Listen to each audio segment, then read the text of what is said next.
came to this late. I was at 7 YANNELLO. Thank you. I was at 7 conferences, teacher conferences tonight. I just want to make one comment. There's been a lot of references to what's left in the bank. You might have missed it. I'm going to just ask for questions right now. You're right. I'm sorry. That's okay. Is there anybody, before you go anywhere, and you can stay right there, is there anyone else who has a question? Okay, seeing none. Jay. Okay. Thank you. No. That's why I told you not to leave. No, I didn't know if fair anybody had a question. So, and it's just going forward, there's been a lot of references to what's left in the bank. What's left in the bank.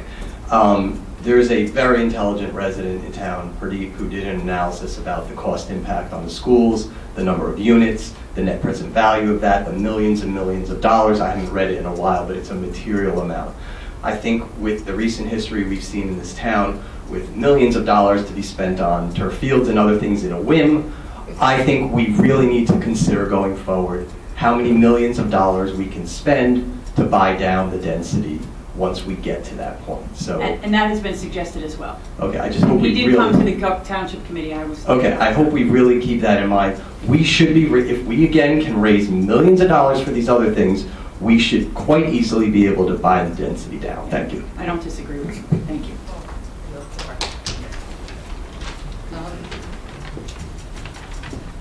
Denise Leibowitz, 143 Army Court. You want to spell your last name? LIEBOWALY.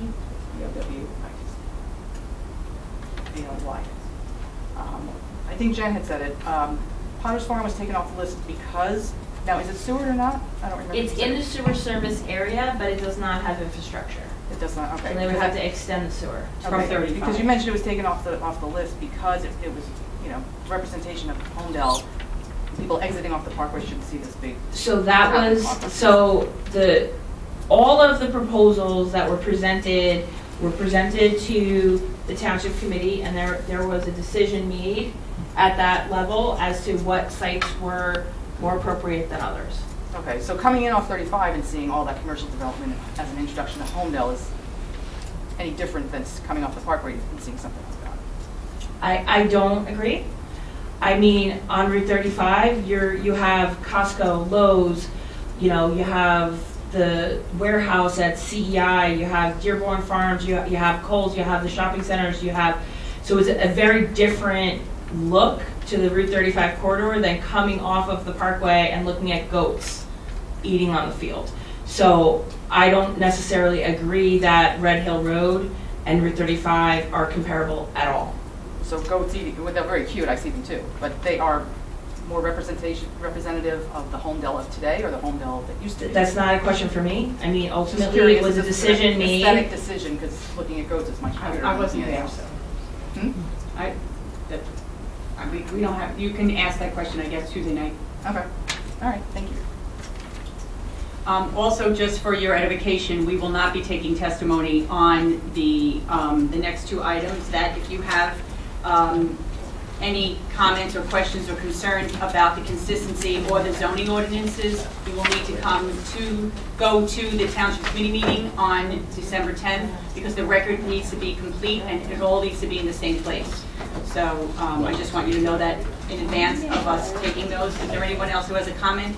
Ralph?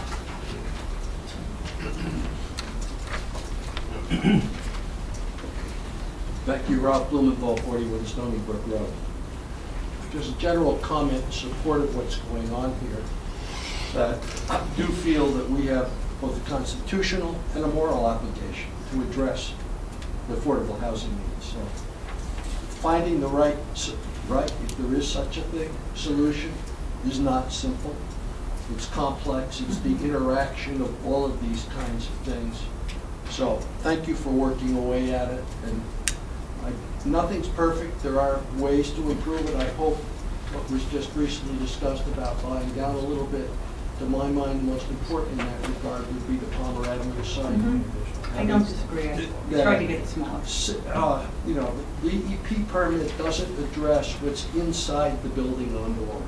Correct. And having heard the testimony of the prior application, it was 10 pounds in a 5-pound bag. And just being able to reduce that from 60 units to 50, but keeping the affordable units would, I think, make or maybe 40. I don't know what the right number is. It's bigger. Everybody does have a right to develop their property.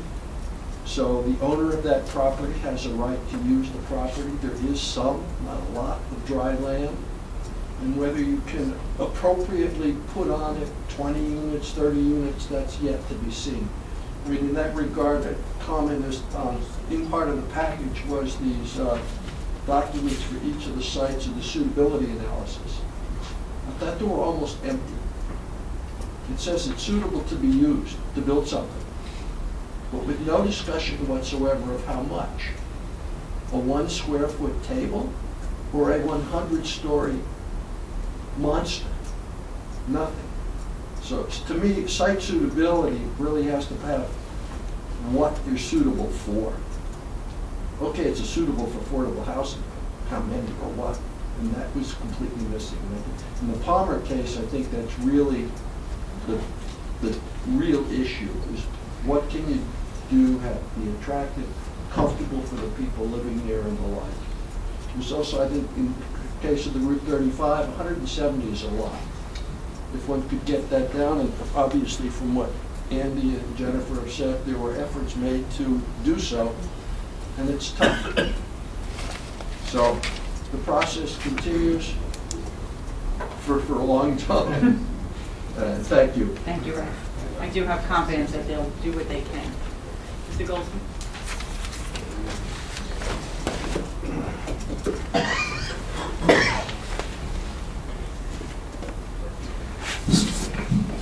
Scott Goldstein, 24 Eastland Drive. There were 3 properties Just move it a little bit away. that haven't been discussed.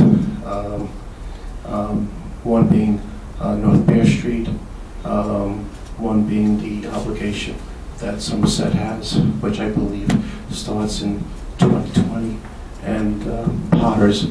And I really appreciate the sensitivity of wanting to distribute these units throughout our community.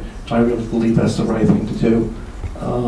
But we seem to have we have to do it all at one location as opposed to, how about we do a little at Potters, do a little at North Piers, and I understand there's over 100 acres still available millworks where they could possibly do something outside the envelope or possibly do something inside the envelope.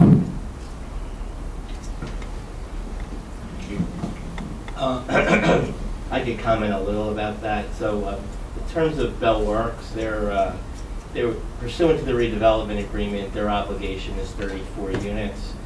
They have till July of 2020, next year it's coming up, to select how they're going to meet that obligation, subject to the committee's approval. Or make a payment to the committee. Or make a payment, either build it on-site, off-site, or make a payment of $5.something million. So that is going to be a next year issue.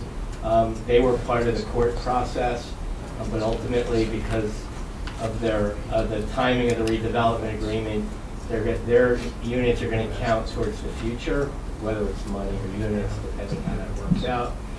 North Beers, as we've talked about earlier, the owner there, the developer backed down on what they agreed to provide that the committee had approved, and then the owners have indicated through the court system that they no longer have an interest in developing a project with affordable housing.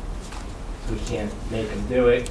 And Potters, as was discussed, that was a policy decision going back a number of years ago about there was a lack of interest in having a higher density development at that location, given the beautiful vista when you come off the parkway and see that great site.